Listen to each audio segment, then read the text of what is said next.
Coming off one of the highest highs our Shenandoah Smash Bros. Roster has seen in their careers brings us to today, Tuesday, April 8th, an extended weekend break, and they look to finish their NECC season strong, as this will be the finale no matter what. A third-place match between Shenandoah University and Lebanon Valley College to determine podium or not. Third place on the line, as both of these teams unfortunately went down in their semifinal matches, and that brings us here. Hi everybody, I'm Chris Clayton. This is Kevin Clayton. We're back in our fun little casting booth away from the players, so we get our own time to ourselves to cover what should be a very exciting rematch between these two teams. Yeah, so that means I can do all the trash talking I want. I can say that Correct. Igloo is an amazing player, and he's very good at the video game, along with everyone else on the roster. Oh wait, is it being broadcast out to the main room? My apologies. No. Anyway, I am super excited for this run back, Chris, because we're talking about a team that took a round off of Shenandoah the last time we saw them. So now we're going to see as much adaptation as possible, a lot of mind games, and just a whole new level of understanding when it comes to Ultimate. Yeah, last time these two teams have met twice this season, believe it or not, but one of them was not completed. That, if you remember way back, that was when we were, again, back in this room, and Nintendo servers decided to take a break on us. Me and my whiteboard. You're right, Kevin had the whiteboard and gave us a whole explanation on how that happened. But the teams ultimately were able to reschedule that match. It was played right before the end of the regular season, and SU took that series in a very close, nail-biting 2-1 victory to secure the first seed out of their group. So, exciting rematch on our hands, but we can take a look at the schedule we've got going on this week. As we said earlier, right, hopefully you all know today's Tuesday, so that means yesterday we had Street Fighter.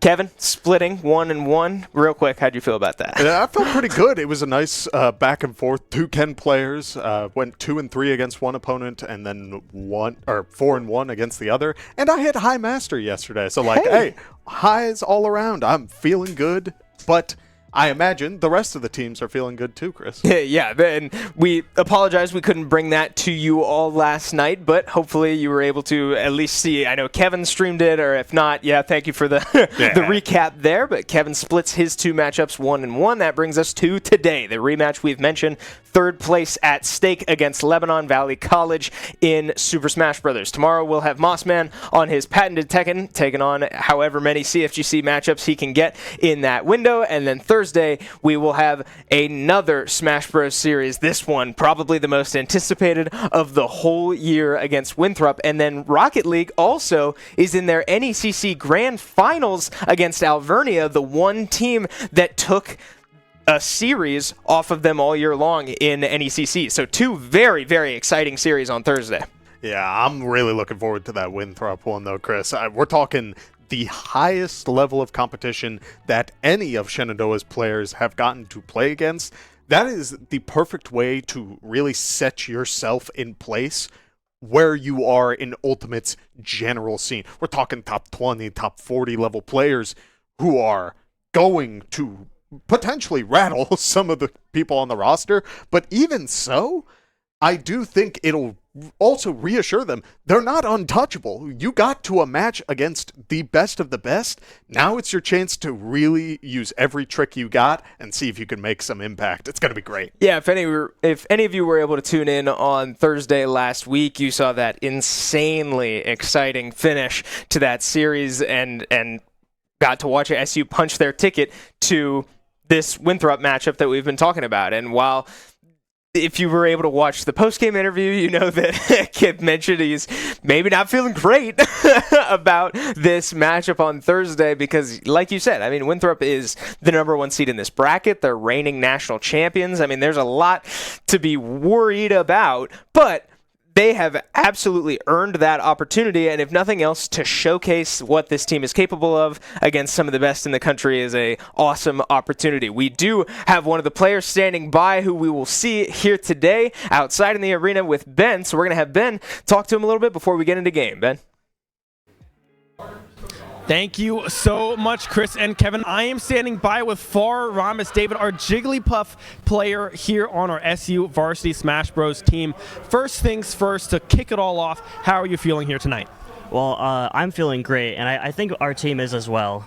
We're really going at this with a positive energy, and we're trying to see what we can do in this match going in, because this is a rematch. We did play them before, so we're trying to see like what worked with certain characters. We're trying to see if we can have a different strategy into that, and just see how it turns out. No, for sure. It's definitely going to be a very close matchup. The first encounter that we had here against Lebanon Valley was a pretty close matchup. I believe it went the distance all 3 sets. So thinking back on what that one looked like, there was a Bowser Jr. that was very strong. I believe there was a Terry, a Kirby, a K-Rool, and a Bowser toss in the mix there as well. Bowser Jr. being that main threat on the side of Lebanon Valley, Chewy Hobo specifically. What does that matchup look like maybe for a Jigglypuff, and kind of what are the thoughts going up against this player again? Yeah, Chewy Hobo is a very good player, a very good Bowser Jr. And for our strategy a lot is that we're just going to see. Well, I mean, I'll answer your question first about Jigglypuff. Jigglypuff is not the greatest matchup against Bowser Jr. It's not the best. It's not prior. I believe going into their last, I didn't do the best job that I wanted to, but our strategy is to get the Bowser Jr. out of the way so that we can send, hopefully have our other team do as best as possible in the crew battle. Yeah, for sure. Definitely some puzzle pieces will be put into play here, trying to get the best matchups that you are going to get. You had a very close series last week as well. It went, I mean, it was William and Mary first that did not go your way, and then I believe it was a last hit against Cleveland State as well that Kip secured for you guys here. But what is the momentum like coming into today after a win against Cleveland State? Oh, the momentum is very great. We're all very thrilled that we were able to win last game, and just. But we have to just know that we're going into this, like, we have to do as best we can. We've already won against this team before, but we have to just make sure that we don't get it to our heads that we got this for sure. Like, we have to still prepare. Like, it's like we're fighting them for the first time. No, for sure. Well, hey, good luck. Thank you so much for the interview. I'm going to toss it back to the casters at the desk. Guys, take it away. Thank you very much, Ben. Exciting to hear from Far Rhombus. The team is feeling great, and it's I mean, exactly what you would expect coming off that Thursday game. I mean, that was an experience that really none of us have ever been through in this arena. But, man, yeah, all the momentum in the world on SU shoulders right now. And it's got to feel good. You can't let it get to your head too much, but you can definitely ride that momentum going into this next crew battle, especially because it is against an opponent that you have played before. I'm hoping to see Shenandoah's players get a little bit more risky, trying to snowball leads, get really aggressive with their decision making. We'll have to see if that is the go-to plan or if it will be a full-on break, stop, give each character the respect they deserve, and maybe try to play around that. There's an argument for both sides. Yeah, and like we mentioned a week ago today, SU did drop a heartbreaker against William and Mary that then forced them to bounce back against Cleveland State. Like we said, that was in NACE, however. That William and Mary matchup was in NECC, and that brings us to what's on your screen here. How did we get here? Well, SU and Lebanon Valley now competing for the third place spot as Winthrop and William and Mary go at each other in grand finals. So Shenandoah making a heck of a run there, taking a strong series win over Concord, and then, like we said, a last stock, last hit heartbreaker against William and Mary. So Lebanon Valley on the other side, however, taking a equally strong win over Messiah Esports, but then going down to the reigning national champs, like we said. So that brings us to today, and these two teams have some serious statistics behind them. SU with an undefeated regular season in NECC, Lebanon Valley with an almost undefeated regular season, the only loss coming to Shenandoah. And you see that one blemish on the left side of your screen as well in the game records. That one is Lebanon Valley. So these two teams really the only ones to figure each other out so far. And look at it, Chris. It's insanity to see just how one dropped series or one dropped game can make all the difference. I get that it's playoffs, but man, you have to be so on top of things at this point in the series. And that isn't always doable, especially in a fighting game. There are so many 50-50s that you need to be taking in any given situation. it can really work against you in a lot of aspects, but getting that habit of understanding what you want in any sort of given matchup, maybe, yes, okay, I'm willing to risk at this 50-50, but if I get it right, I get so much more. The risk-reward is where a lot of that value comes in, and hopefully this reward will lead to a third-place finish for SU. Yeah, you have to think that the last time these two teams played, it was to determine who was the number one seed coming out of their group, right? One of these teams had to be undefeated when they met at the end of last season. It ended up being Shenandoah, and what that game meant was avoiding Winthrop, effectively. It was the loser then had to go into the Winthrop side of the bracket, and that felt like a death sentence, and it ended up being that way for Lebanon Valley. But SU unable to capitalize on that opportunity. They win the series against Lebanon Valley to earn their right to the other side of the bracket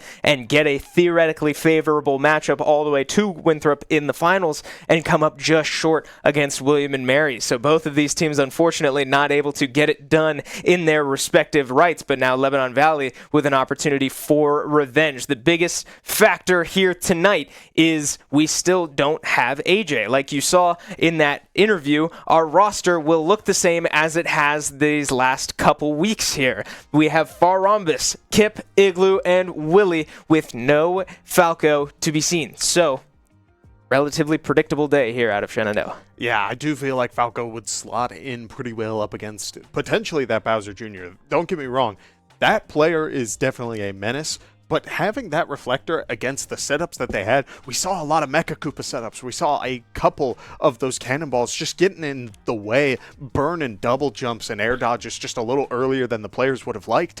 And yet, even so, we saw Shenandoah path their way, find a way to just get through it all and come out on top. So I am ready for the players to do that once again, but it's not going to be an easy task. We did see Shenandoah go down in the first round when it happened last time, but a couple of good move arounds, swapping which players are dealing with which characters, made all the difference, especially, I believe Kip had a strong run in Series 3, knocking out the first player, and Lebanon Valley waited to send in that Bowser Jr. Yeah, that's one of the biggest things to keep an eye on here today. Like you said, in set 3, the biggest difference maker was Kip ignited and took, I believe, 6 stocks off Lebanon Valley, and I believe the series score was 11-6 at one point. He took 6 stocks with only losing 1 of his own. So Kip certainly put on a show last time, but it's hard to expect that any type of predictably.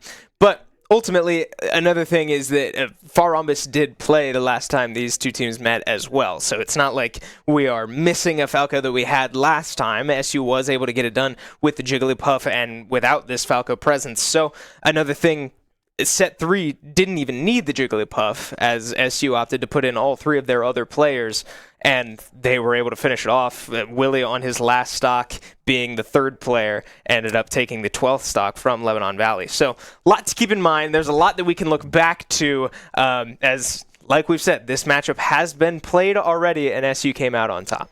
Yeah, which brings us to, I want to talk about these characters once again, Chris. We're talking about this Bowser Jr. a lot, but the last time we saw them, there was the Terry player, there was the K-Rool player, who of course I was looking at very, very closely, but it was all good all around, and then there was that Kirby.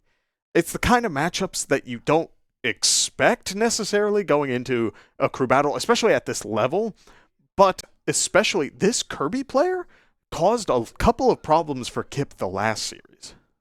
Yeah, it'll be something to keep an eye out for, right, as we load in, and we should be getting into game here soon. I believe the players might be loading into a button check here soon, so that means we're very, very close to getting into the action. But yeah, this Kirby as a character and against Kip's Pac-Man certainly did cause issues, but a lot of them felt less like character issues and just more of maybe being off that day for Kip. I mean, it was sort of personal input errors almost. And that very well may be, but I don't want to take away from this Kirby player either, because they were catching get-ups on ledge left, right, and center. A bunch of up smashes and down smashes as Kip is recovering to the ledge, whether it's trampoline or the side special.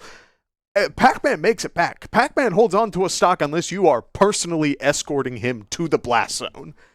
And so, losing stocks early on this character who is, in general, just very hard to get rid of, you gotta be aware of that going into this, especially when that does appear to be our starting matchup. Yeah, we did see the button check, and we have been bit on this in the past, so I won't confirm whether or not that this is the confirmed opening matchup, but it looks like we should be getting Kirby into Pac-Man. So, yeah, big moment here for both of these squads, right? Kip able to slam in set 3 and really run away with the series in the end, but not before really struggling against this Kirby in the previous series, or previous sets, last time these two teams played. So a lot on the line if this is our opening matchup, and I'll confirm that as soon as I'm able to, but it looks like that's where we're headed. I know we're casting for the Shenandoah side of things, Chris, but I feel like we've seen a lot of spheres the last couple of weeks. A little bit. I get that,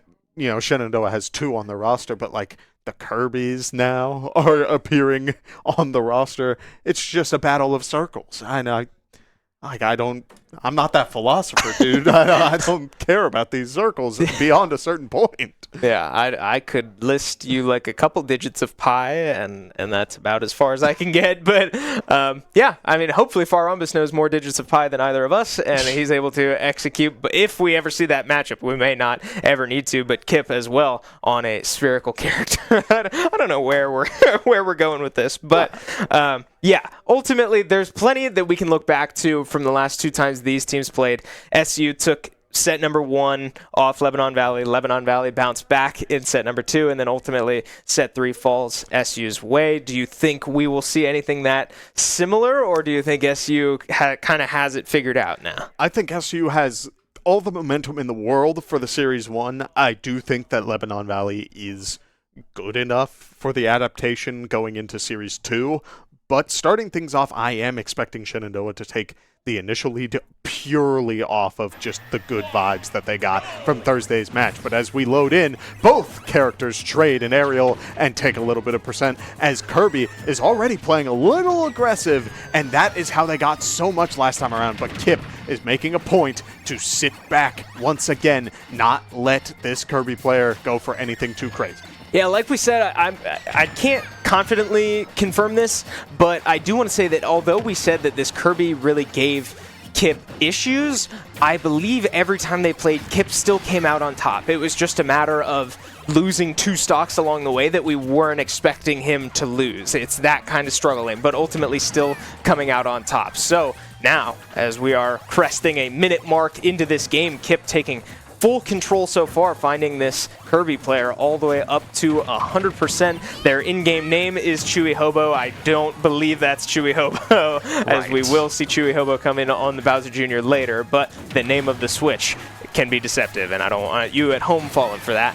Yeah, but speaking of falling for it, Chris, there's a key flying across the stage. Fire Hydrant connects with a little bit of key as well. Is going to be enough to take Kirby off stage, flying at about 141 stock down as Shenandoah takes the initial lead for this. Kirby sitting back now, despite being in the disadvantage, is wanting Kip to burn the resources at a distance and will get a little bit of combo game, but in return, a Fire Hydrant to the face will continue to rack up percentage. Yeah, Riku Sakura here for Lebanon Valley, trying to make a statement and take Kip as far as they can.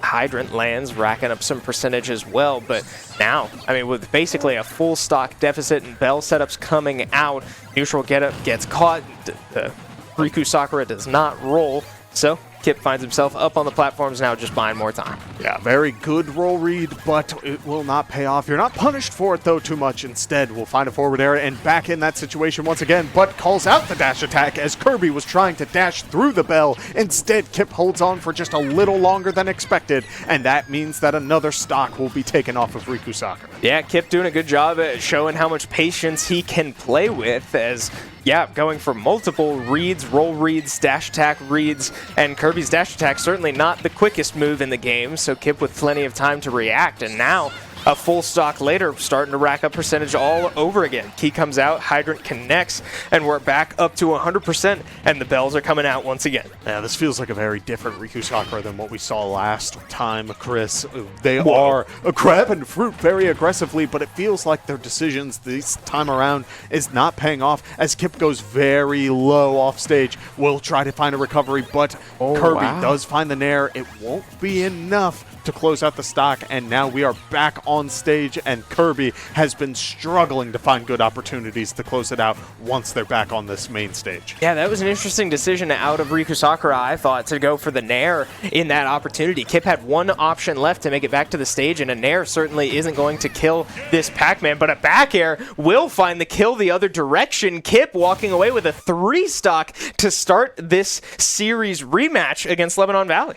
Yeah, again, all the momentum in the world, and the player who last time we saw them was the one who brought that momentum into Shenandoah's favor. Starting things off, gets a 3 stock. You can tell that he's feeling good. It's not, we're not seeing any crazy pop-off, but he has to be feeling all right at this point. Yeah, I mean, you said it in set 3 last time these two teams played. It was Kip that went on a heck of a run that really set these two teams apart, set the series apart from that point on. And now you have to wonder if Kip really has figured something out about this Lebanon Valley roster. I'm curious, I think you and I both saw something similar. It did just feel like that Kirby was not playing the same like we saw them play last time. What looked different to you? It was a lot of the smash attacks. They were struggling to find an opportunity to get Kip off stage, and they weren't necessarily going for opportunities to just throw Pac-Man off stage. I feel like that's a lot of what we saw that worked out so well. Yes, Kip will make it back on that Pac-Man, but you are still getting your opponent at that ledge. It limits their options. So to kind of forsake that game plan and play slow, play back, maybe like, maybe I can box with the Pac-Man. We've learned if he's got a Galaga in hand and a fire hydrant between you and him, it's very difficult to get past it. And if you don't have a good, solid understanding of that going in, you're going to get burned. Absolutely. And now with still plenty of Smash to be played, Lebanon Valley finds himself in a situation where we've only seen them in when SU was taking sets off them. So 9 stocks still left to work with, but a big hill to climb if you're Lebanon Valley. With these options, I believe their second pick last time was Terry. Do you like that, or are you looking at somebody else? I think it's fine. I also believe that the Bowser Jr. player was the best opportunity to deal with the Pac-Man. So if your goal is to get rid of it, that may be the character that you want to do. Instead, Chris, I have my thoughts. We will see King K. Rool make an appearance early on. Kip has acknowledged to me that there is some goofy stuff that can happen in this matchup that will work in Bread's favor. But for now, it's looking like it's all Pac-Man. Yeah, Kip with an opportunity to run away. As a couple seconds into this game, we already see why heavies can really struggle both against Pac-Man and just in this game in general, getting stringed all the way up over 100%, and Hydrant's flying across the stage. That's the beauty of heavies, is that he won't go down to that just yet, but the bell connects. He's going into the stage, is able to tech it.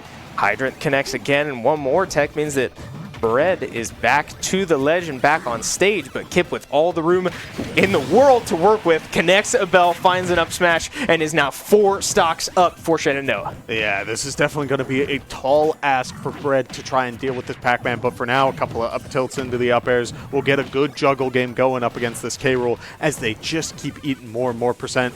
Keep getting caught on these Nair landings, which, I mean, hey, K. Rool's got nice belly armor. Of course you want to go for those Nairs like there, and it will work out, but sometimes if your opponent's able to predict it, you could lose your stock incredibly early, and that's not what you want when you're playing a heavyweight. Yeah, you said it. One of the biggest value points of King K. Rool is that belly armor. You'd like to see him go for a lot of those trades, the Nairs, I'm forgetting the dash attack. Perfect example. Right as I was forgetting what moves had that super armor, he shows me one, and that's what it's going to take for Bread here to find much success does go down beneath the stage, and we find ourselves in limbo as Bread does make it back finally, but not before racking up 160% now on his second stock. Yeah, here comes a crown flying in, but that crown armor will be able to survive the bell. You're caught in the end lag of the crown, though.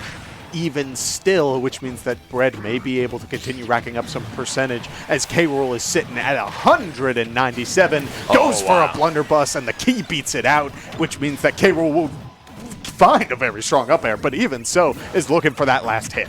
Yeah, Kip coming dangerously close to losing his first stock, but here comes a ton of damage, 61% in the blink of an eye, and Kip's still able to get that shield off, so not dying to the forward air, but he will die to the forward tilt there as Kip loses his first stock, but not before wreaking havoc through this Lebanon Valley roster. Bread now down to his last stock, gets a sour spot forward smash, but it still won't finish. The bell comes out, it gets super armored by the crown, but Kip's still able to finish him off with a forward smash. A very interesting King K. Rool interaction that I can only describe as a King K. Rool interaction to finish that one off. I cannot believe that he jumped over the crown in just the right spot. So many people get hit by that crown on that get-up option. It's so good, and we saw it a lot from Bread throughout the entire matchup because it's one of K-Rool's best opportunities to get off of ledge.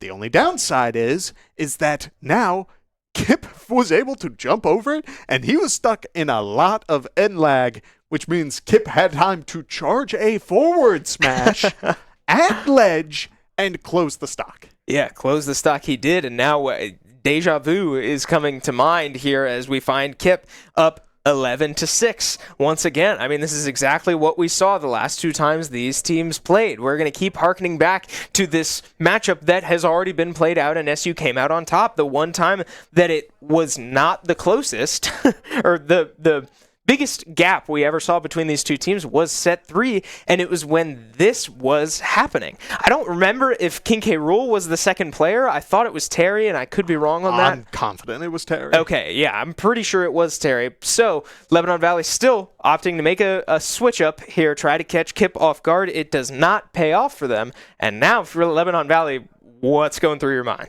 I think they wanted to utilize that crown armor a little bit more in those bell situations, because it worked so well in the last series, but now Kip has had the opportunity to go back, VOD review it, and try some stuff, and now he found an answer, which means that, again, talking about what we were discussing initially, you are seeing full momentum in Shenandoah's favor right now. It's going to be on Lebanon Valley to find the opportunity to adapt. What do we need to change going into the series? I'm thinking matchups. I'm thinking you save K-Rool for something else, maybe either Jigglypuff or Yoshi. But I just don't think that was enough of the answer. I think you were going off of the Kirby knowledge initially. Oh, Kirby did well against Pac-Man. They always start Pac-Man, right? It's Shenandoah. Their Pac-Man that starts like 90% of the time. This will be our answer. It didn't work. Oh, well, we had funky, crown interactions with Bell. Maybe that's the answer. Nope, not this time around either. So it's balls in their court right now. Yeah, and it also worth mentioning, harkening back to the last time these two teams played, this was also when we were educated on the Pac-Man up B out of Buster Wolf. Oh. This is when that happened. Right. So maybe Lebanon Valley was as rattled by that as we were, seeing that Pac-Man can literally just fall out of otherwise true combos on Terry, trying to avoid that matchup. But here's the thing, right? You're down to, theoretically, Bowser Jr. and one of these other players. Last time it was Terry. We see on their roster, we believe there's a Ridley and a Bowser in there as well. Hard to say whether one of those will get subbed in, but you have to think Bowser Jr. is going to play at some point. Maybe Lebanon Valley really hates this Terry matchup. I would expect that to be the case, Chris, but as we hop into game, Terry makes an appearance once again. It looks like Chewy Hobo just wants to be saved for that anchor position above all else, and it may come at a pretty expensive cost, as Kip is already building percentage up against this Terry. Yeah, 40% right out the gate as as Artemis gets caught dash attacking into Kip's shield.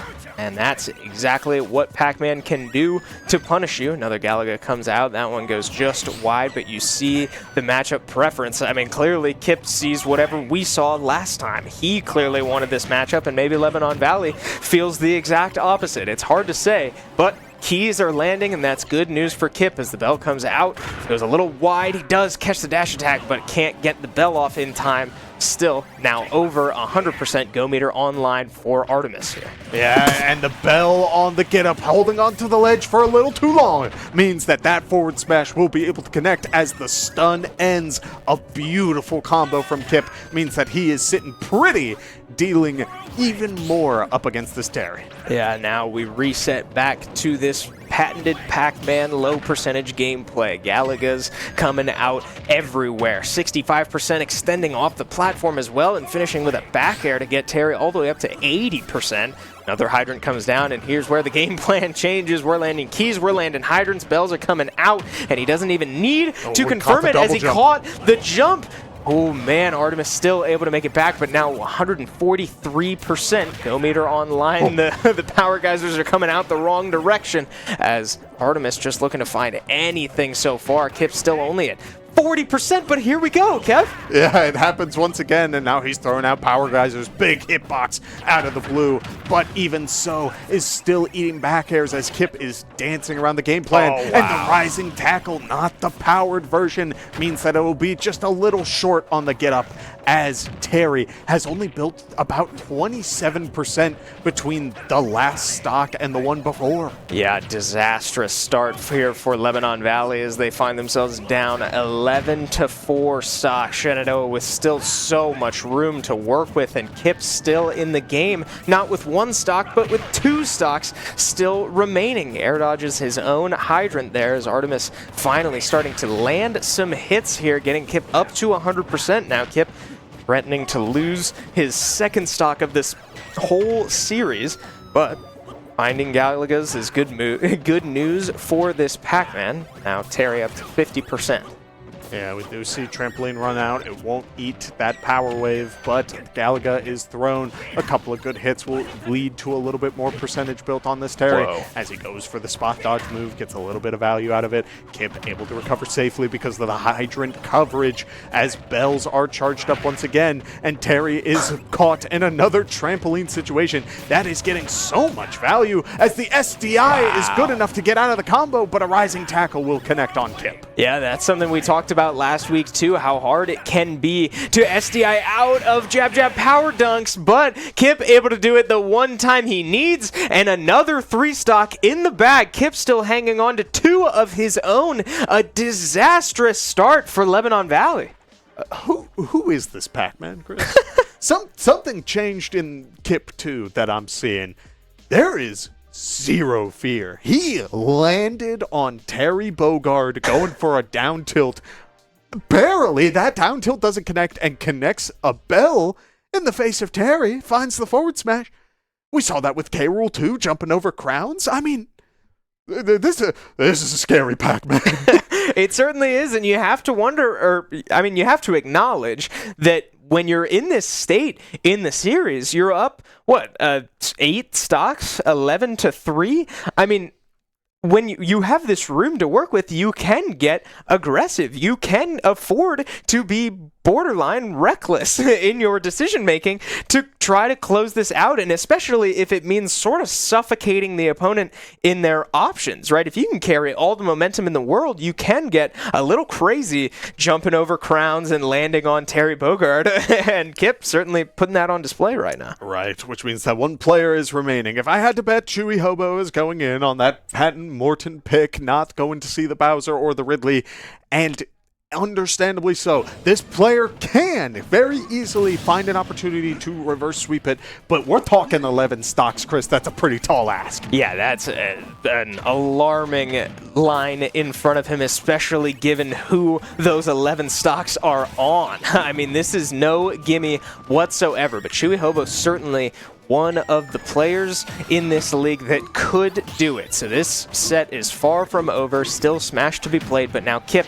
is just going to look to make the job easier for the remaining 3 players on this SU squad, right? Every stock you can take off this Bowser Jr. now matters so much more than every other stock that Kip has taken thus far. So with 3 stocks ahead of him, starting to rack up percentage, we already see this matchup a lot closer than any we've seen today. Yeah, look at how aggressive Chewy Hobo is in this matchup so far. Yes, he's sitting back with those projectiles right now, but even so, throwing out smash attacks, trying to air Kip in the decision-making. It's the pressure of needing to close this out. We talk about needing to play a little reckless in the advantage. Chewy Hobo will need to find openings wherever he can if he wants to secure this series. Yeah, we see the down tilts coming out. Chewy Hobo starting to lick the fire hydrant as much as he can. But, I mean, something I'm noticing too, Chewy Hobo seems to kind of be struggling to break the hydrant. I've seen him land like 3 or 4 hitboxes on the hydrant, and still the hydrant sits and waits. So Chewy Hobo struggling to find an answer to the hydrant. Pac-Man side B outright beating a Bowser Jr. up B. He does get caught by the bell, but Kip, little unprepared for that one. Key comes out, the hydrant goes wide, and we land back on the stage. Both players very high percentages, and Kip goes down, losing his 2nd stock of this entire series. Yeah, Bowser Jr. can close out stocks pretty quickly, Chris, as we see. One grab into a couple of up tilts will build about 40%. Kip feels the pressure to go back to the ledge, and the drill interaction will close his stock as we see the signature down tilt in the blast. Okay, I don't know what happened there. He got caught on his trampoline, and it looked like Bowser Jr. was able to take the trampoline away. Kip leaving that game still with a smile on his face, but I'm sure the team maybe at least a little bit rattled after that one. Chewy Hobo able to take 2 and not lose any. Yeah, 2 times in the past week have we seen Kip's trampoline work against him. Once against a Bayonetta player, and this time around with that Bowser Jr. down air, where Kip was caught going up, and Bowser Jr.'s drill hitbox hit it twice. It had multiple hits, so it wasn't ready for that, but even so, it goes down, and it just sends Kip at the wrong time if you're a Shenandoah fan, right time if you're a Lebanon Valley, to secure the stock at like 40. Yeah, I mean, it's interactions like that, it's moments like that that are going to make or break this series if you are Lebanon Valley, right? You'll take whatever you can get, and especially stealing stocks like that is going to make that job just a little bit easier, but still 9 ahead of him if he is to win set 1 here. And now a question falls on Shenandoah, where I think the most success we saw against Chewy Hobo, and I don't remember if he ever won outright or not, but the most success we saw seemed to come from Willie. It was. When we saw Willie the last time around, one of my favorite callouts that we saw during that entire series was Willie going up to Bowser Jr., that Morton, going back and forth platform camping on Hollow Bastion, trying to wait out the rage drive, and Willie just dashes up and immediately upbees as Morton's going side to side, gets caught and loses the stock for it, loses the game. It was possible for that reversal, but Willie made a very aggressive play call to close it out. I would love to see that now. I don't know if you save Willie, maybe try to keep players cold on that matchup knowledge. We'll have to see. Yeah, we will have to see, but it looks like we will be seeing Willie go in for SU. The decision has been made and officialized. So, Chewy Hobo now with a scary demon on his screen who has now interrupted 2 side Bs, both with a neutral B and an electric. So, maybe a little rattling for Chewy Hobo, struggling to get his game plan established if Kazuya can just break through it like that. Yeah, that's the thing, is that Willie has anti-aired people with Electric Wind Godfist, and that's a very, hard thing to do. And now is catching landings as well. One side special into the electric, lands on the platform, goes for the Dragon Fist, but it doesn't stun because Morton was going for the little bounce get up. He was still sitting on the platform. You can't stun off of that spot there. Interesting interaction so far, but Willie still racking up a ton of percentage, if nothing else. So both of these players now approaching 100%, if not well over it. Chewy Hobo at 147, and you have to think against a Kazuya, it would not take much to send you launching to the blast zone, but now Chewy Hobo going well off stage to try to secure this stock. We know that Kazuya can wait as long as he needs, but he does go down to the up B off the ledge, and Chewy Hobo secures his first. Yeah, as we do see the down tilt as that grab sends at a gross angle. Chewy Hobo forced to burn the double jump to get back, but instead will eat a laser as the stock count begins to even out. Yeah, we see Willie going for grabs again. We know that getting grabbed by Kazuya at 0% can be one of the scariest moments in Smash Bros, but so far Willie unable to land a grab or much else as he does find a laser. Goes for a big commitment there off the ledge. Goes a little wide, but Willie goes relatively unpunished from it, as now Chewy Hobo returns back to the side B Bowser Jr. game plan.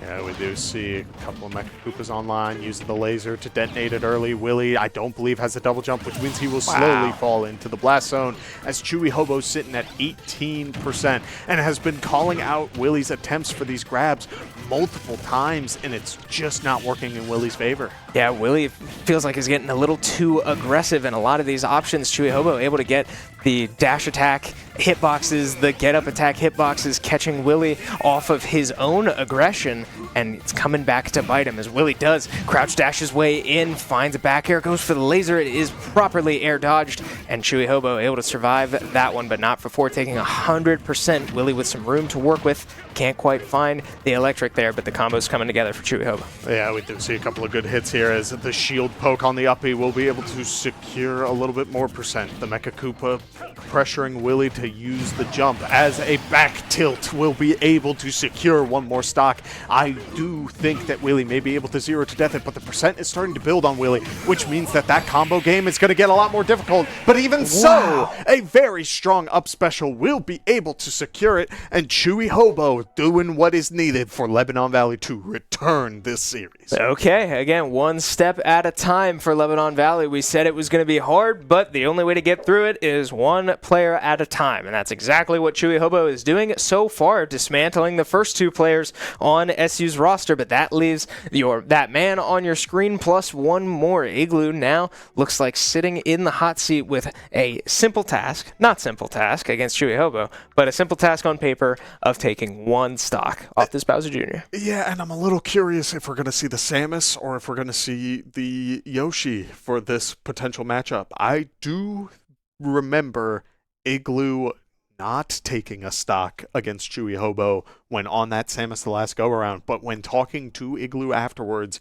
it was less of a I wasn't confident in the matchup and more of a it was a bad day sort of approach, mindset in it all. So we could see the Samus make an appearance. You are taking only one, but Chewy Hobo definitely has a lot of momentum, and you need to be very aware of that going into this next game. Yeah, you make a great point, right? I was going to say that last time we saw Igloo in this situation, he did opt for the Samus, and we'll see if he does that again here today. But you're right, it didn't feel as commanding as he may have expected, but, excuse me, maybe you wonder if Yoshi somehow could have looked even worse. And the only person I would trust with that answer is Igloo. So as we load in here, we are getting the answer, and it looks like Igloo will stay on the comfortable dinosaur pick. The Yoshi's coming in, again, tasked with one stock. Yeah, two characters with pretty strong armor on approach options. Morton using the side special to get that armored approach, but Igloo going to use the double jump for the armored approach. A little bit of comfortability may be enough to close the stock, but for now you got to deal with this Morton as they are already off stage. Yeah, great damage coming out from the Igloo so far. Lots of aerials connecting, but Chewy Hobo can say the same as he's able to find two side Bs, one of them confirming into many aerials. The down air can be so oppressive, but that nair from Yoshi just outright beating Chewy Hobo, now sending him off stage. We return back to center stage, but more Yoshi nairs is a move you can bank on, and Igloo knows that to be well and true. Yeah, we do see Morton air dodge off stage using the side special to stall just a little bit. I'm expecting to see a potential forward air set up on this Yoshi to close things out, but for now, we do see a neutral B come out instead, trying to catch Chewy Hobo shield, and we have seen a pretty strong shield game come out of Chewy Hobo so far, but it hasn't been enough as the egg is called out, the get-up attack trades, and we return to neutral. Yeah, and another pattern we've seen out of Igloo in situations like this is very aggressive decision-making when he has stocks to play with. I'm kind of surprised we didn't see Igloo go far off stage to try to secure a stock without losing much if he goes down, but he does get caught by the very tippy top of that forward smash. Chewy Hobo able to find his first on Igloo here, but up to now 100%. Igloo just trying to rack this one up. That one did get dangerous. Yeah, Chewy Hobo was looking to end it all there as the jab connects and may be able to send Igloo into an awkward spot. The get-up attack doing the same deal as the eggs are being thrown, and we're just trading back and forth trying to build a little bit of percentage as Chewy Hobo tried to call it out. Yeah, Igloo getting caught by those this should KO Chris. Wow, Bowser Jr. jab is a kill confirmed now. Igloo down to his last stock. Not much success in that second stock for Igloo, but enough to still get Chewy Hobo to a kill percentage. If it's not going to take much, just one of those back airs that Igloo's throwing out, maybe it's an up air. Doesn't matter what, but Chewy Hobo coming dangerously close, and Igloo knows it. Yeah, as we see the double jump using that armor to get out of that down air, we could have seen a potential combo build of 60 to 70%. Morton still sitting at a solid 143, is going to be able to combo at this point, but it can be a tall ask as a very aggressive up smash will be able to close out this series for Shenandoah starting things off. Well, I've called him the fixer now a couple times, and I'm going to continue that trend. Igloo going in and taking care of business as he tends to do. Cold-blooded, stone cold, no emotions, able to get the job done as he tends to do for this SU squad, and they take set one, but not before a good scare from Chewy Hobo there. Yeah, Chewy Hobo has definitely confirmed that they do well under pressure. And while that is the go-to for your anchor in these sorts of positions, I still think that you need to be sending Chewy Hobo in to deal with this Pac-Man. Because every time, especially now, two of your go-to answers were dealt with by Kip. Kip just kind of had all the momentum in the world. And while you are a force in and of yourself, it does mean that eventually you need to let your team play against these other characters, otherwise it spells disaster. Yeah, it absolutely will. And that's, again, we can keep pointing back to the last time these two teams played, and that was more or less the formula. We saw the order was slightly different. It was Willie on his last stock as SU's third player was the one to finish the job against Chewy Hobo in set 3 and take the series. Now, game plan laid out almost exactly how it went last time, and the result did not change. So if you're Lebanon Valley, I agree. I think something's got to give, and it might mean pulling Chewy Hobo up from that anchor position. We'll have to see, but it could also mean SU switching up stuff, trying to anticipate that. I mean, that would be pretty aggressive, but it's on the table. It's aggressive, and it also boils back to the fact that if you have won your series, if it ain't broke, don't fix it. I do strongly believe that it is on the opposing team to make a lot of the changes when going into the second series when it comes to starters and anchors and all of those decisions. If you are trying to play aggressive, understandably so, it's playoff season, but I don't always understand the necessary requirement for it, especially when you have a series lead right now. Absolutely. And with 4 stocks left in that last set, I mean, you have to think that, yeah, not only did that work, it did work pretty comfortably. I mean, you have to feel good about how that turned out if you are an SU fan. So, you said it, ball's in Lebanon Valley's court. It's going to be a big decision for them as this is their season on the line, right? Best possible placing being third. Both of these teams now out of the running of the big title at the end of the bracket, but Lot still at stake. Podium finish for both of these teams. I'm sure they both want it just as much. It's going to be a matter of if Lebanon Valley can make a run here. Hey, listen, I like the color bronze, all right? It's a nice color, and I want it sitting on my mantle if I can have it. Of course, you want the first place finish. You can be happy with the second, but that's not what it's at stake right now. I want something on that mantle. I want it in the Shenandoah trophy case, just looking nice and pretty. And I'm sure the Smash team wants it too. There's a level of legacy there of just walking in 2-0, finish it strong. No need for this series to look like last time. It speaks to the level of adaptation we have seen from Shenandoah time and time again. I hope that that is just the answer that Shenandoah wants, is to just go in. Business is business. Because a lot of the time when we see Kip take so many stocks, a lot of other players tend to go in, get that playtime.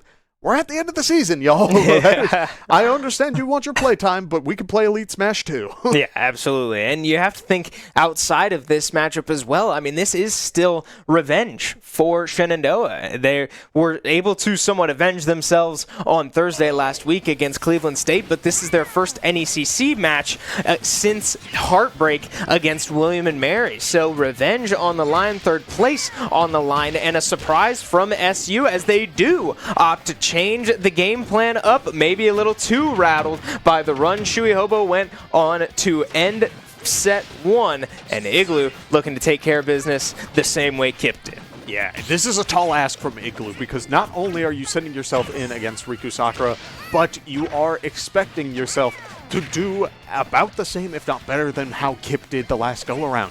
We're talking a 3-stock Chris. Kip went in and didn't lose anything, which means that there's a tall order for Igloo starting things off to keep momentum feeling good for Shenandoah, but even so, you can go in with the sort of 2-stock, 3-stock mentality.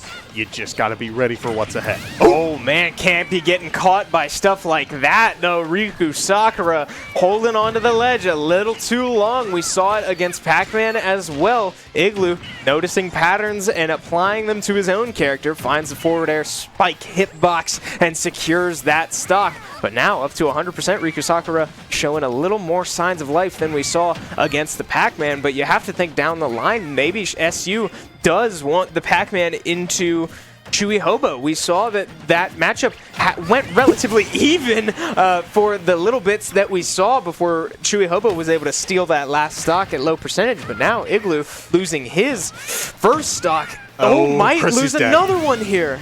Yeah, that's a very rough spot to be in, but there are those smash attacks that we were expecting to see from Riku Sakura last time, as 2 forward airs will be able to send Kirby flying to the top blast zone, but won't be enough to KO. Yeah, an uncomfortable start here for the Hornets. An aggressive decision so far, now down 2 stocks, but Igloo right back to form here, securing his second.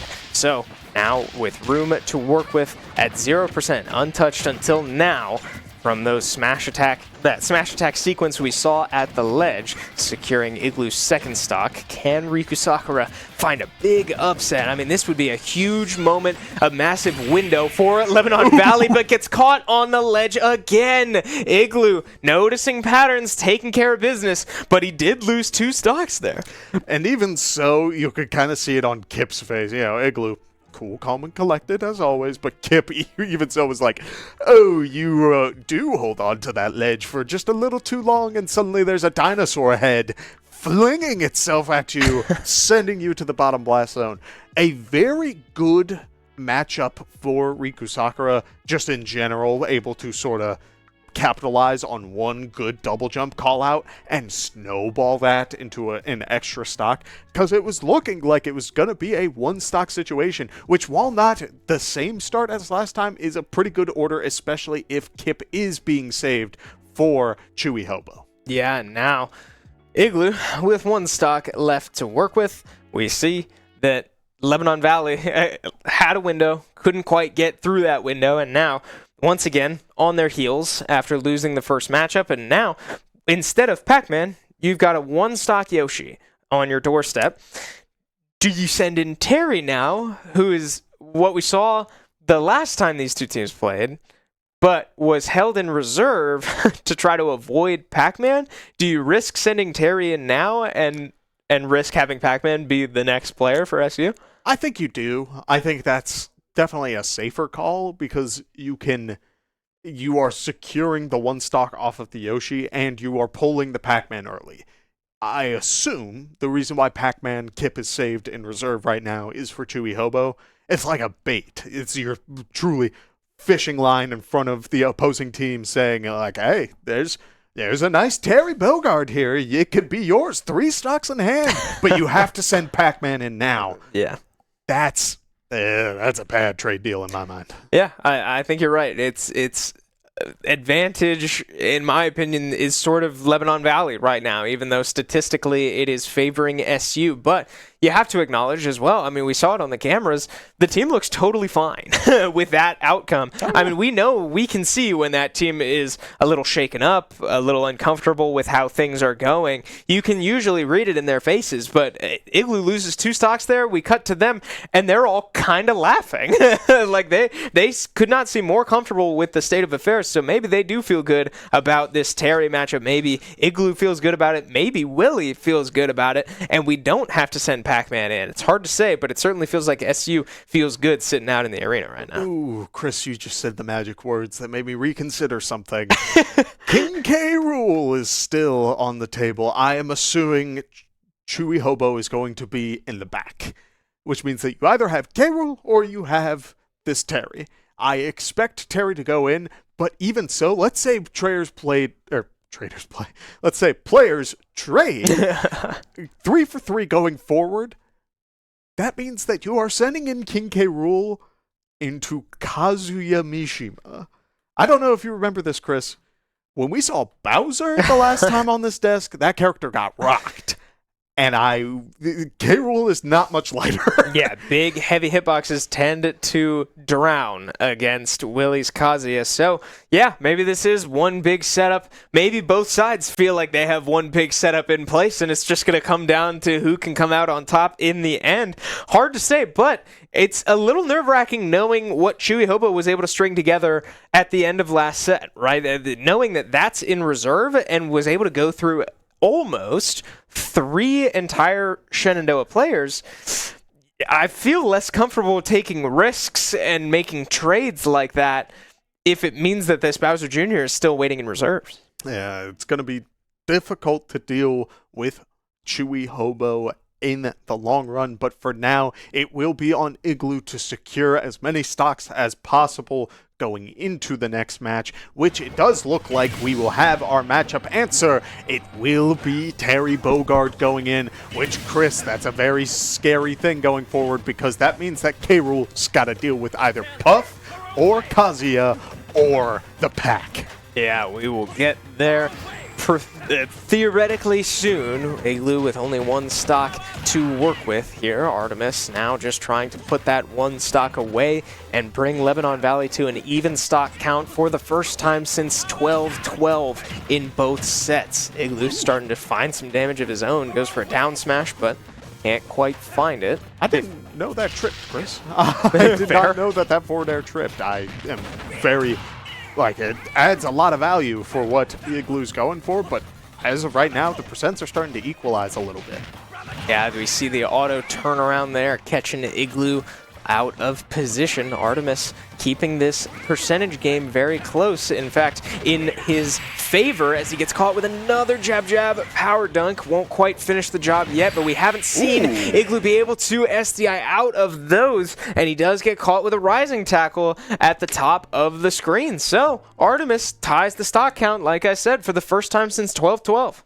I think that Terry goes down if that rising tackle doesn't connect. I think Igloo finds a string that sends Terry off stage at like 100 or so to really add to that. That was a very aggressive rising tackle, a very strong one, and I'm pretty happy to see that even with momentum in SU's favor, you're making play calls like that because it works out so well. Now the stock count is even. Yeah, aggressive decision-making out of SU so far, looking, I don't want to call it unsuccessful yet, but probably not the result that they were expecting. But still trading 3 for 3, not a bad position to be in, as both of these teams now with 3 players left and SU gets the decision. Who do you send in to deal with this Terry? I mean, you and I saw it on the camera. Yeah, which looks like Farambus will be making the appearance to deal with Terry Bogard, and I like that call. I do think that Terry has a pretty okay air-to-air game, but I also think that Farambus is very good at sticking in that awkward spot that Terry may not be able to reach without committing to it. He'll have to jump up, go for forward airs, go for nairs, stuff like that, maybe power dunks on get up.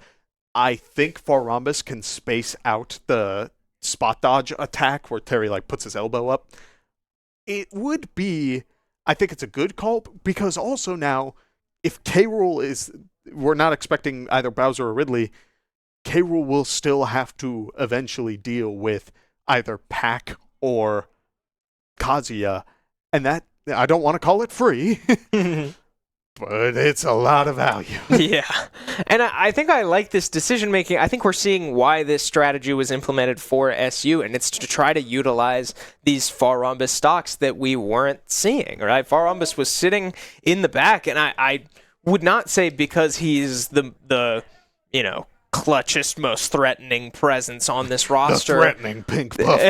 Right. It's not like we're going to see Farambus go on a run like we see Chewy Hobo go on, but it just made more sense to send in the other players under those circumstances. And then because of that, these Farambus stocks kind of get wasted, just sitting in the back, not being used. So it looks like SU is trying to cook up some sort of strategy to get Farambus involved early, and then use that as cushioning for then the rest of the roster to deal with Chewy Hobo. And that is very smart, because I think where SU got tripped up a lot last time was trying to deal with Chewy Hobo in the long run.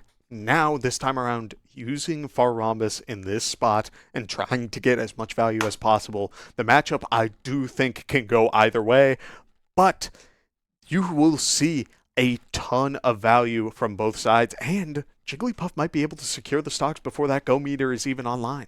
Yeah, big thing to factor in, and Terry's recovery can get a little shaky at times, and especially when you've got a Jigglypuff holding your hand all the way down into free space. I mean, that's certainly not where you'd like to be, but we'll see if Farambus is able to get Artemis there, but it's going to take some time to get there first, as Farambus does catch the wrong side of a jab power dunk to start this off. Now 50% are on Farambus, but another down air connects, and here we go. Farambus off stage can be intimidating. Does find the nair. Artemis makes their way back to the ledge, recovers high, power dunks too low, down, Chris. and that's the type of interaction we're talking about. This is the value that I think SU was trying to draw up. Yeah, Farambus doing a really good job of keeping the pressure on Artemis so far.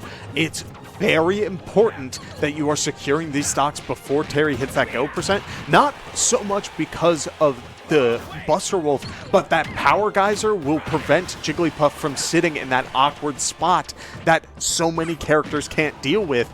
Instead, you will eat a geyser to the face. So for now, Farambus, playing it a little slow, finds a good hit, and sends Terry immediately off stage. Goes for the forward smash. Again, keeping Terry on the ledge off stage, getting as much value as possible and not much more. Yeah, how about this from Farambus too, living to 160% so far, really holding on to the stock after a couple blows that could have finished him off, and another smash attack read falls Farambus' way. Now 2 stocks up, Farambus putting on a show so far. I'm liking what I'm seeing from this puff, Chris. This pink puff ball is doing work, and it is looking good in the process. As the dash attack does connect, Jigglypuff 1 frame on stage, next frame in the blast zone. Understandably so, because Farambus was living for so incredibly long, as one more jab power dunk will connect and even out the percentages, but not the stock count.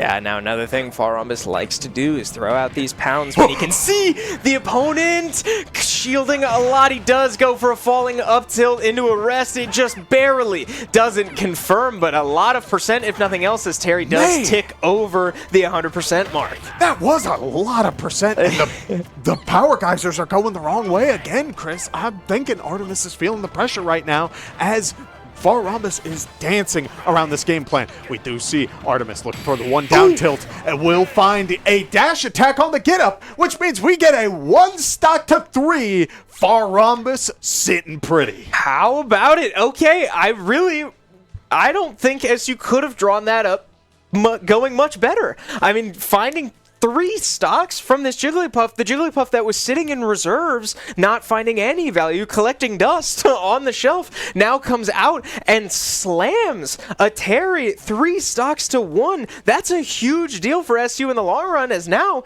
yeah, Jigglypuff has an opportunity to theoretically go into King K. Rool and do a lot of the same. Yeah, I do think we may see even more value out of Far Rhombus now, even off of that alone. I could not expect the little interactions of that. Terry got hit by the down tilt, or the falling up air, down B, the rest, at like 40, and was put over 100. 2 hits, Chris. That is insane. That's like DLC stuff right there. And it's a pink puffball from Smash 1. Yeah. And not only that, it had enough knockback to make it so that Terry could only punish with a burn knuckle. That really was not... You really hate to see Jigglypuff go for a rest and not get a kill off of it, because that could mean losing your entire stock for that. But in that situation, I mean, it bought enough time that Jigglypuff only gets hit by one thing, and it, does its 15, 20%, whatever, and we go our separate ways. But Jigglypuff walks out, like you said, taking this Terry all the way from 40% over 100%. I mean, that was crazy to watch, and ultimately takes those 3 stocks. But now, up against a King K. Rool, a character with a better recovery than Terry, so we won't see as much gimmicky value as we saw in that first stock. But how do you feel otherwise against that matchup? I feel pretty good. I think we're going to see a lot more down air combos where it's just drill after drill just over and over, because K. Rool just won't be able to move with that big hitbox. It could also come into play. Yes, K. Rool's recovery is a lot better in a lot of aspects.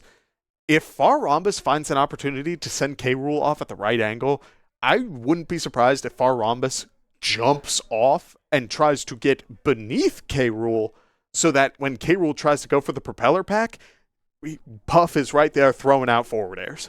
Yeah, does like a Jigglypuff Nair beat King K propeller? Like, do they trade if King K. Rool's recovering straight up? Usually they trade, but I wouldn't expect crazy value off of it. If you are going to try and deal with that crocodile, I think you do need to be below rather than trying to trade with either Nair or down air. Fair. Well, we'll see if he's able to get it done, but it does look like Bread will be the next player here for Lebanon Valley as they find themselves in a 2-stock hole. Again, a better situation than they've been in the past, right? We saw Kip go all the way, I believe, 11 stocks to 3 before losing 2 to Chewy Hobo. So Lebanon Valley in a better situation than they were in set 1, but certainly not where you'd like to be overall. They are now down to their 3rd player, and it will be the King K. Rool, so we will see Chewy Hobo come in last, unless Bread is able to take 8 stocks right here. Yeah, and on top of that, we in Back of House just got to see the stage select. We're going to Town and City, Chris, which will benefit K. Rool for the projectile game, being able to try and zone out this puffball from going for anything too crazy. But for Far Rhombus, that's really close to the blast zone. You can carry K. Rool over there if you find a good hit. So it's kind of a handshake between both sides. Aggressive play calling, again, especially when you're behind. But I'm curious to see who walks out on top as we enter this series. Yeah, we load back in. Far Rhombus will SD once, but now just look for extra credit. Far Rhombus does find his 3 and will look for as much more as he can. Oh, here we go. 2 shields come out, and just as you said, the down air strings coming together. Goes for a falling up air too with the platform right above. Far Rhombus is looking for it all so far. Yeah, a couple of good down air strings looking for that up air would have been enough to potentially KO K. Rool, but instead K. Rool will be sitting at 80%, sitting at the ledge and looking for an opportunity to reversal. We do see it there, a couple of good hits as he looks for a back air to potentially get this Puff out of the way, but instead is sitting pretty as a couple more crowns are thrown out. Yeah, the scary thing about this matchup for Faramis is that, yes, while we saw a nice combo come out there with the down airs, it only takes 2 or 3 hits from King K. Rool to really even this out. Shields are getting low. Faramis certainly keeping track of that, but now King K. Rool off stage, and Faramis with an opportunity to capitalize. He will go down, catches the counter from Bread. Faramis goes way lower than Bread was expecting, and ultimately Faramis comes out on top, finds his 4th stock of this set. And that's what it needed to happen, Chris. You needed to find moments like that where you can just get beneath King K. Rool to find a way to punish the recovery, as now Bread gets Faramis off stage, goes for the blunderbuss, and one quick inhale will be enough to send Puff flying as a different kind of cannonball. Yeah, okay, so more pounds coming out, trying to weaken this shield from King K. Rool. I'm curious, if a pound lands on his belly armor, does that work the same, or is it just one hit? It will deal damage accordingly. It won't break the shield. It won't deal nearly as much shield damage. But even so, it could be a lot of value, as we do see K. Rool doing a good job of not sitting in shield too long anymore. Does find a good grab, gets the blunderbuss online, trying to prevent Faramis from landing, but Faramis falling through the platform to get a little bit more value as the dash attack connects on the sour spot. Faramis going all the way down as K. Rool is forced to use that up B to get back on the main stage. Yeah, both of these characters certainly have strong vertical recoveries, so we'll see both of them make it back to stage, but the percentage really racking up on Bread here. But I mean, like we said earlier, it doesn't take much for Jigglypuff to be at effectively the same kill percentage. So dash attack connects and it just kills outright. That surprises me, but King K. Rool, the heavyweight, not living that.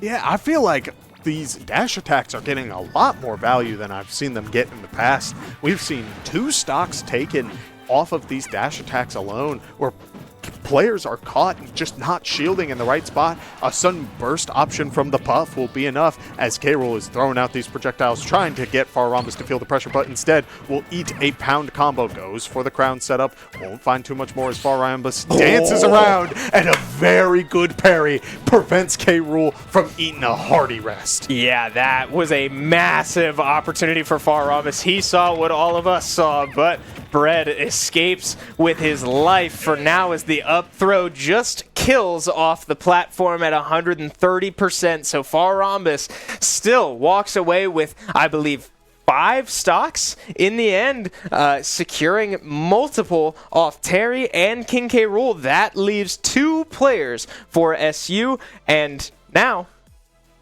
we will see what looks like Pac-Man go in for SU. Yeah, kudos to Faramis, because I think we were expecting that matchup to potentially pop back in his face, but even so, he found great opportunities to close stocks against that K. Rool, going off stage again beneath the K. Rool, but also those dash attacks just hitting in the right spot. That pound? That pound setup was nasty. Yeah, and that would have been huge.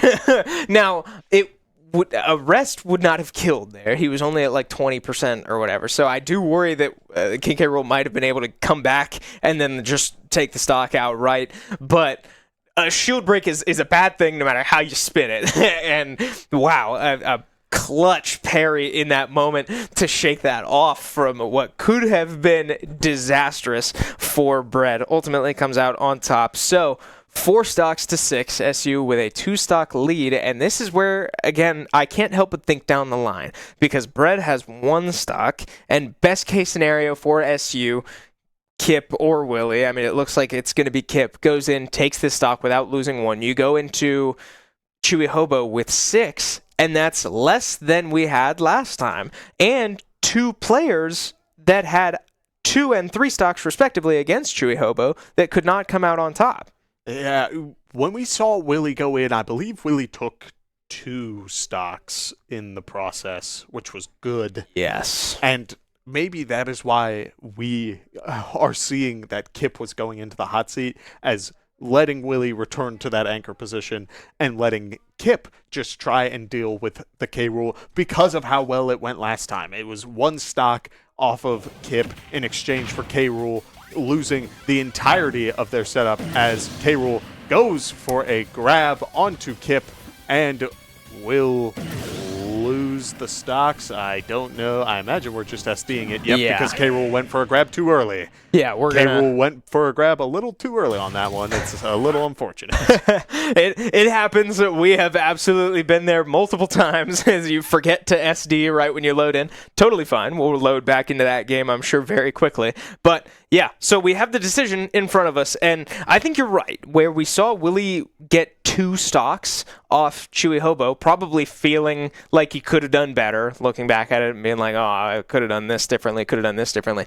But at the same time, I'm sure Kip felt the same way. Kip didn't get any, but got duped out of his last stock and was not given much of an opportunity to showcase what he can do against Chewy Hobo. So maybe that is the thought process behind this mix-up that we saw out of SU. We'll see if it's enough to pay off with an SU win, but gotta get there first as Bread stands in the way, looking to cause as much chaos as possible before Chewy Hobo comes in. Yeah, and that double jump call out is going to cause some problems already. Chris, Kip is sitting at 44 off of a couple of good hits, but is returning it in stride. Is able to find a good Galaga to get things rolling, but K Rule now looking to zone with those crowns and prevent Kip from getting a hydrant setup unless it is right on the head of the crocodile. Yeah, we see Kip just stringing these forward airs together. These heavy characters can struggle to fall out of Pac-Man combos. That's something we know to be true from watching Kip on this stream so much, but again, you kind of have to think, again, down the line. If Kip loses a stock here, that's pretty bad for SU. The less you have to work with against that Bowser Jr., it does start to get scary. So Kip certainly looking to hold on to this stock if possible. Now getting Bread up to 130%. I have to believe that that's probably Apple territory as well. It goes for a big read on the forward smash. Not enough to finish it off, but you see the key come out. It will get jumped. Yeah, and at this point, Chris, we're also seeing K. Rool looking for a lot of options that can just outright KO. We've seen nairs and forward airs doing a ton of value as those down airs are coming out as well. We've seen back airs at 80 against this Pac-Man trying to take the stock a little early, but even so, both players are swinging back and forth. K. Rool going for the roll, has to dodge the bell, won't be able to dodge it. Instead, will eat the up air, but the DI is good enough to hold on as the bell connects on the jump from ledge, and Kip won't lose a stock. Okay, I mean, I think you saw the emotions that we were feeling on Kip there. A little rattled, a little closer than I'm sure he was expecting, but ultimately, none of it matters if you don't take the stock. So Kip shakes all of that off and takes 3 full, clean, 0% stocks into Chewy Hobo. And that's exactly what you want. At this point, if you're playing the numbers game, you are expected to take 1-2, and you are asking Willie to take 1-2. And that's a pretty nice ask from what we have seen, not only in this series, but in the last series a couple of weeks ago. It's not going to be easy, and I still wonder how intricate some of the matchup knowledge may be going forward, because we've seen Chewy Hobo go for some wacky setups, just like the weirdest Mecha Koopa jumping up to you but not hitting anything so that the camera pans away from the Mecha Koopa so that you land on it and then explode.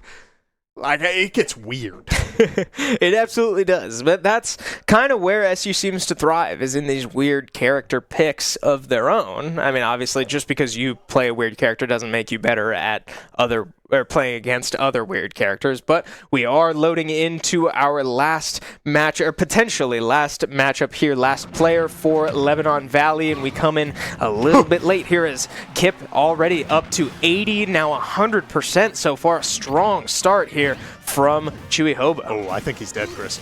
Oh, he's not dead. That was a very dangerous spot to be, as Kip is already eating a ton of percent out the gate. Does find a Galaga throne, goes for the trampoline, gets a little bit of damage going, but I mean, that shield's looking low. He's got to be careful, otherwise he could be eaten even more.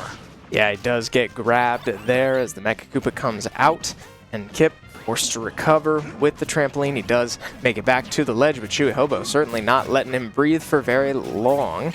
Load back in, or fall back to neutral stage, center stage. Kip able to make it back to the ledge again, but not for long. Grabbed once more, and the forward throw can't quite kill. So Kip, once again, similar situation. The up B lands, and you can't tech that one. Chewy Hobo off to a very strong start so far. Yeah, but now Kip returning it. A couple of good up airs into the nair will add a little bit more percent. I do believe part of the reason why this matchup wasn't working well for Kip out the gate was because Chewy Hobo played so aggressively to start things off. We could see, now that Kip has the time to get a bit of a game plan going, that it could fall back into his favor. But for now, you got to get past these bell returns. Yeah, Chewy Hobo catches that bell, throws it right back, and does connect, but unable to capitalize like a Pac-Man would. So Chewy Hobo goes up and looks for as much as he can. Key comes out, the hydrant goes flying, but it is air dodged. Chewy Hobo now up to 100%, getting double. Jab locked. He's not Forward dead. smash does not kill. Pac-Man now up to 87%, and a scary recovery here.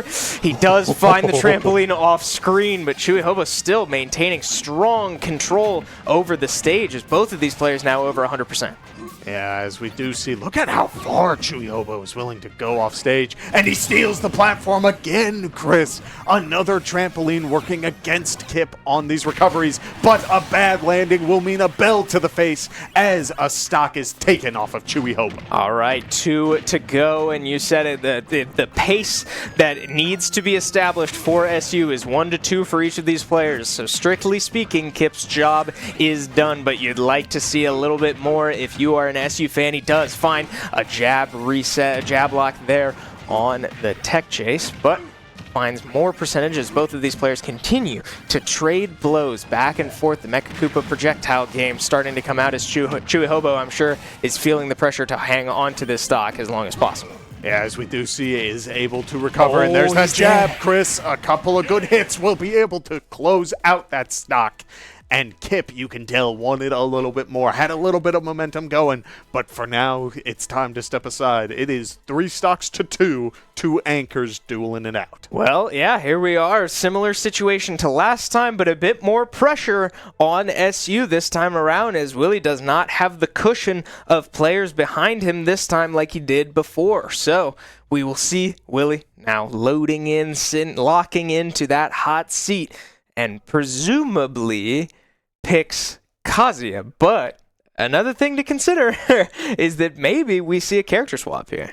We could. I wouldn't expect it in this sort of situation by nature of how Kazuya works.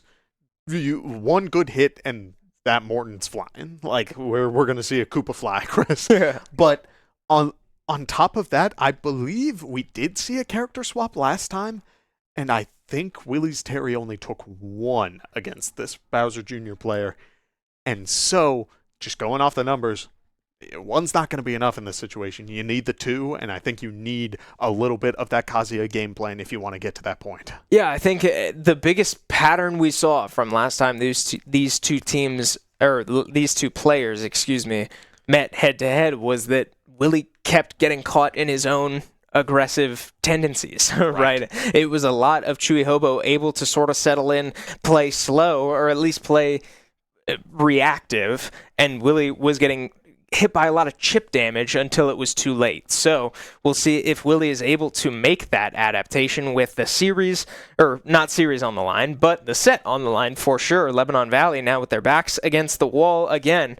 Season on the line, down 0-1 in this series. 3rd place at stake. Couple of things, Chris. Let's run down what we expect going into this matchup. Thing number 1, FD is not available. Okay, yeah. I'm assuming that Willie is going to be given the Hollow Bastion counter pick, and that is comfort pick, but that means we're going to see a repeat of last time. I will expect that Chewy Hobo is going to do some platform camping, just going side to side, by nature of how that clown car works, armoring through certain moves. it's going to be on Willie to find opportunities to get either up there and trade or chase afterwards. So as we hop into game, I'm hoping we see a bit of that adaptation. Yeah, Willie with an opportunity to put this series away himself, but not after a 70% string out of Chewy Hobo. What a start to this one, as Willie just trying to make it back to stage. Does leap out of his shield there, but he does find a grab. So here we go. This is where Willie gets dangerous, but he does drop that one. 40% in his favor, but is going to have to look for a new combo starter this time around.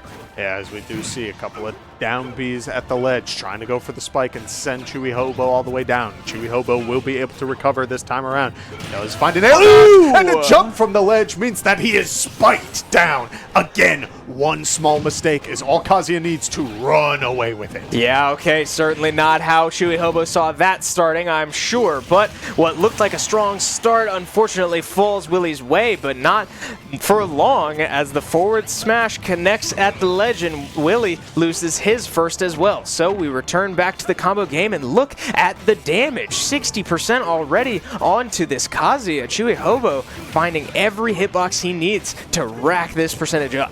Yeah, here come those side Bs, Chris, able to just use that as a recovery alternative. The side B trades in the face of a jab from Kazuya as we see a couple more good hits. The back air sending Willie off stage. Willie opting to recover high. Will have to air dodge back to the ledge. The back air doesn't connect. As there comes the kill button, Chris. It will do a solid amount as Morton's now sitting at 87. Willie looking to trade up high, but will instead eat a side B to the face. Yeah, big percentage from Willie, but he does get caught by the clown car. So now 87% on this Bowser Jr. and Willie with one stock left. Chewy Hobo with Lebanon Valley season on the line rides the blast zone there, but will not go into it. Will not go into the night just yet, but 110%. It will not take much from Willie as he starts electrocuting over and over, and it works in the end. Chewy Hobo gets caught lacking, caught sleeping, and the third or fourth electric in a row finds Chewy Hobo and sends him to the blast zone. Chris, when you look up fear in the dictionary, you get the clip that we just saw. Because there was a wall of Kazuya Mishima, Electric Wind Godfist, and we've seen sometimes it beats out the clown car, sometimes it doesn't, and it's just kind of this like 50-50 game. Well, I'm on my last stock, I'm sitting at 100, I don't want a 50-50, can I get around the 50-50? Nope, you got electric and now you're dead. Yeah, and heck of a combo there out of Willie to go. I believe it was electric into back tilt, into electric, into maybe another electric. I don't remember. But one of those electrics ultimately lands, confirms into the up B every time. One of the ways we've seen Willie secure stocks all season long. And ultimately secures third place for SU Smash Bros in NECC. They do go down to William and Mary in semis, but ultimately beat Lebanon Valley in the rematch 2-0 this time, not dropping a set along the way. So congratulations to SU Smash for a podium finish. Yeah, beautiful stuff all around, and truly, I think we just saw the difference between why you want armor and why you want invincibility. Because invincibility allows you to do that. And it means that, again, Shenandoah walks away with this series a very strong 2-0 from what we saw last time. The 2-1 was a scary sort of time where both sides didn't really know what was going to happen. But now, Shenandoah showing their level of adaptation, keeping things going. Beautiful performance. Yeah, and Willie still the problem for Lebanon Valley that they just can't find a way around. We saw it in set 3 last time that Willie with his last stock took out Chewy Hobo. This time around, Willie with his last stock takes out Chewy Hobos. Lebanon Valley just struggling to get over that hump, but still looking very good along the way. Chewy Hobo certainly giving this team a scare. I feel no shame in saying that, and I'm not on the team, but we do have one of the stars of our series standing by with Ben out in the arena. We're dying to hear how he feels. So Ben, take it away. Dude, that felt like so much easier. Hello. Yeah, I am joined standing by with Kip here for the interview. It was a very, very one-sided match here tonight, unlike what we had earlier on in the semester. So what was it like kind of bouncing back with a clean 2-0 against LVC? First game, it felt really great, just trying to get that momentum that we really like as a team. And game 2 is a lot closer, right? Chugihoba, such a good player. We tried something different in hopes that, like, when we played them last time during our pools in NECC, we had the idea of trying to force out the Bowser Jr.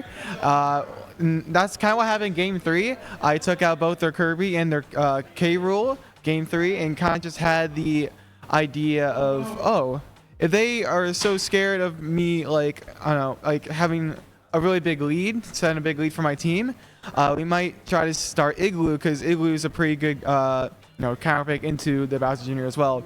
Didn't quite work out as well as we hoped, but we still got some mileage off of it. Faram was putting in some work around the middle part of that game 2, but yeah, I thought it was still well played from the team. Yeah, no, and speaking of that set too, right, you mentioned Faram already. I want to get your kind of insight on what was going down with David here today. I mean, he went crazy. 5 huge stocks that really propelled you guys in that second set.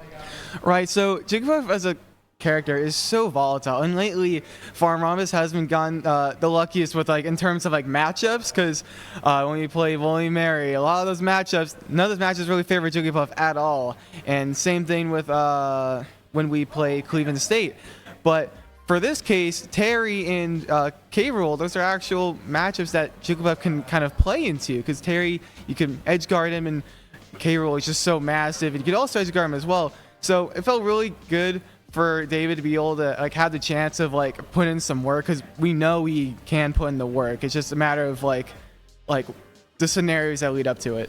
No, for sure. The scenarios, the stars certainly aligned here for David today, but they also aligned a little bit for you in that first series that we saw here against LVC, going, I believe, 6 stocks in a row that you took, 6-5 around that mark, I believe, is what you took in the first set.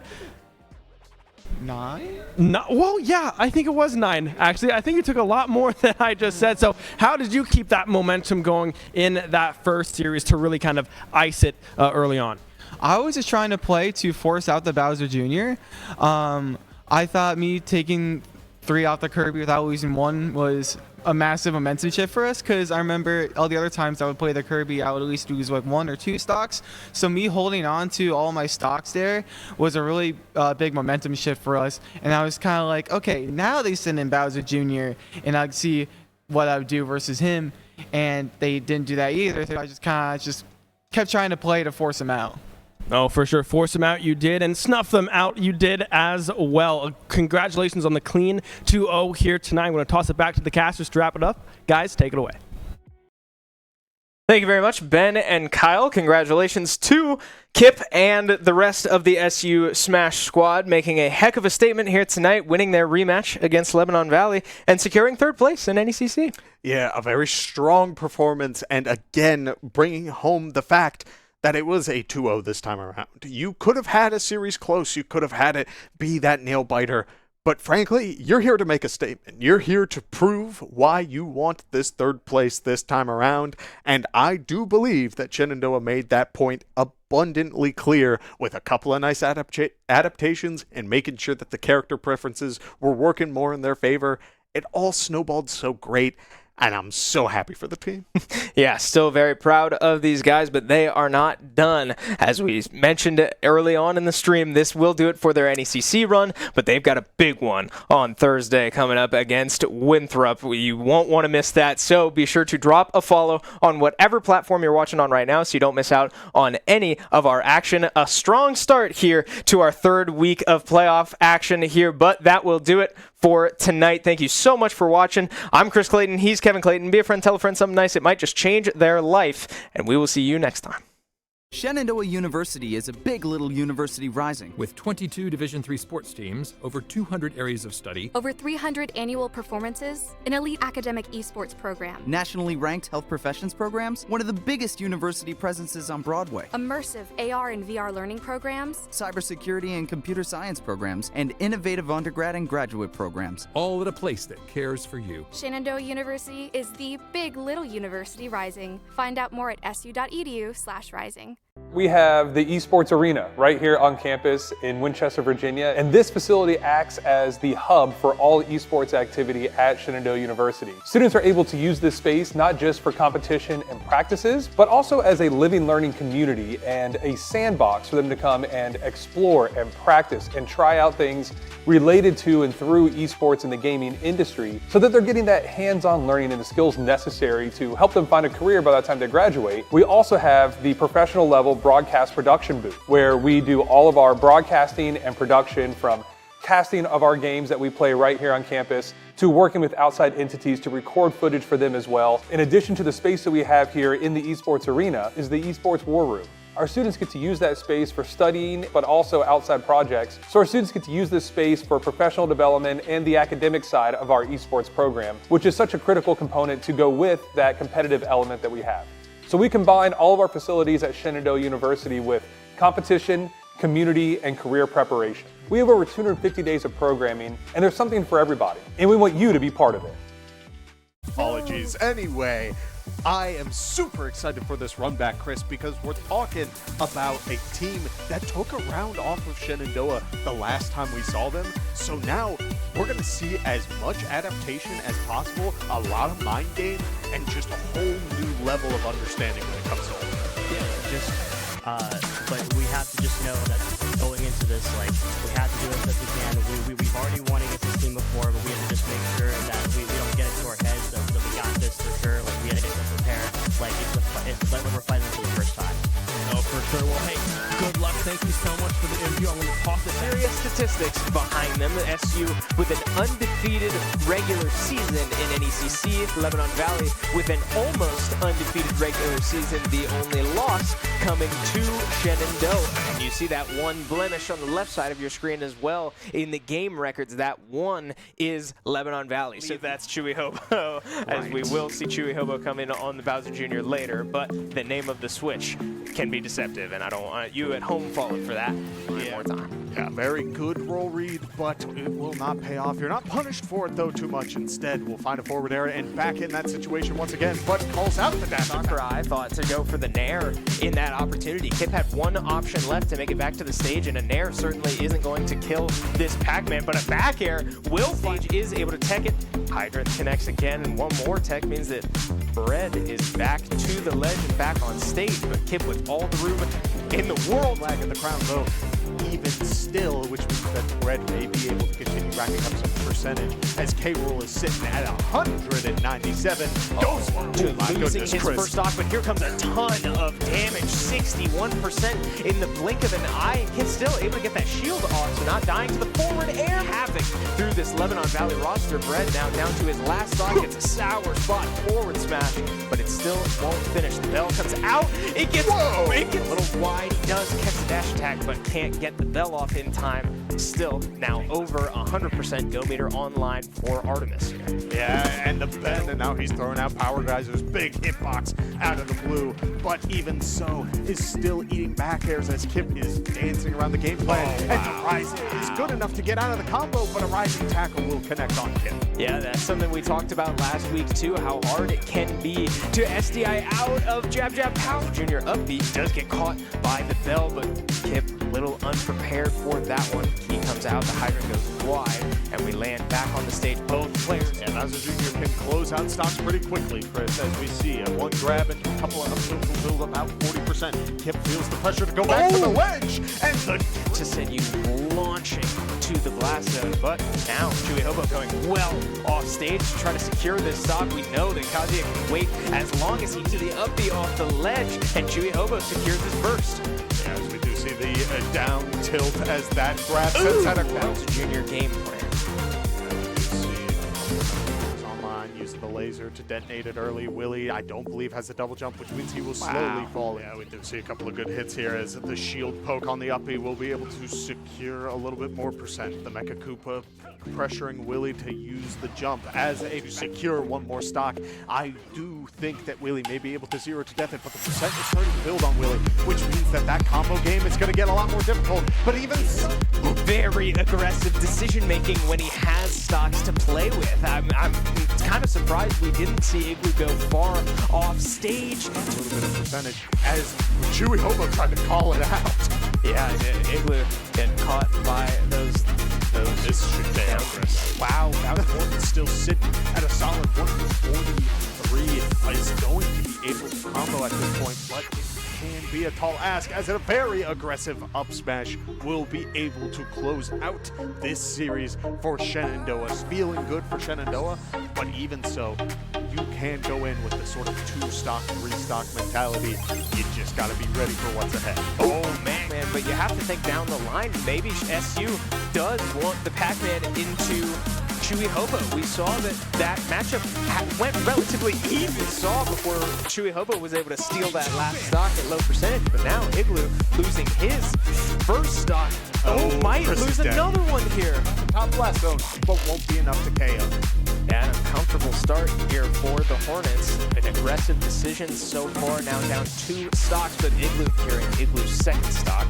Can Riku Sakura find a big upset? I mean, this would be a huge moment, a massive window for Lebanon Valley, but gets caught on his game very close. In fact, in his favor, as he gets caught with another jab power dunk. Won't quite finish the job yet, but we haven't seen Igloo be able to be intimidating. Does find the Nair.